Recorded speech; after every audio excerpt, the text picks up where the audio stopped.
We're going to now discuss the Hellenistic period.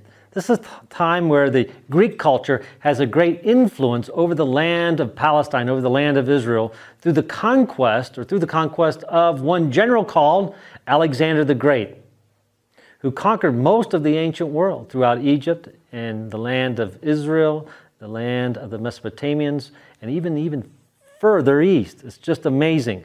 But what happened was with these conquests, he brought in his culture. Alexander liked to keep the culture that was best reflective of those people that he conquered. So they weren't wiped out. He liked to keep that colorful part of their culture, but also he added with that culture of the region, his Greek culture. So the Greek language became the language of trade, the language of what was well known. Okay? Also their art and their design, such as their pottery design. Pottery such as terracotta. Once again, why is it so important? Because archaeologists look at terracotta to determine what time period that we're going to be in. And if you want to look at one verse in the biblical narrative in the New Testament, it'd be Mark chapter 6 and verse 3. And this is where we read Jesus as being a tecton. And I'm going to let you privately in your own home read that verse to yourself while I show you a piece of Hellenistic pottery. Now look how fine and nice this looks with the little rosette designs on it and the pattern. And this is just a small crater, but the pottery is far, far more finer than just this piece right here. This is just a common piece of Hellenistic pottery and the influence of that culture that is going to have in the land of Canaan.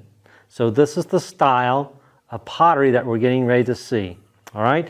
Now, something else, secondly, that's very important is their lamps. Remember how the lamps looked like little shells and different styles of the shells, but now it completely changes. And look at the stylized type of lamp that we have at the Hellenistic period, an oil lamp. So you put the oil in the big hole and you have a little piece of cloth in the small hole, and you would light it as the cloth absorbs the olive oil. And we find thousands and thousands of these types of lamps, because think of that. Think of an oil lamp as a light switch in a house, and you have tens, if not dozens of light switches, so there are dozens of oil lamps found in any one location of a residence. All right, so we have the type of pottery design, lamp design, in which we know it is the Hellenistic period. But also they bring in cultural, you could say, things that they would do for fun, such as dice, and they like to gamble.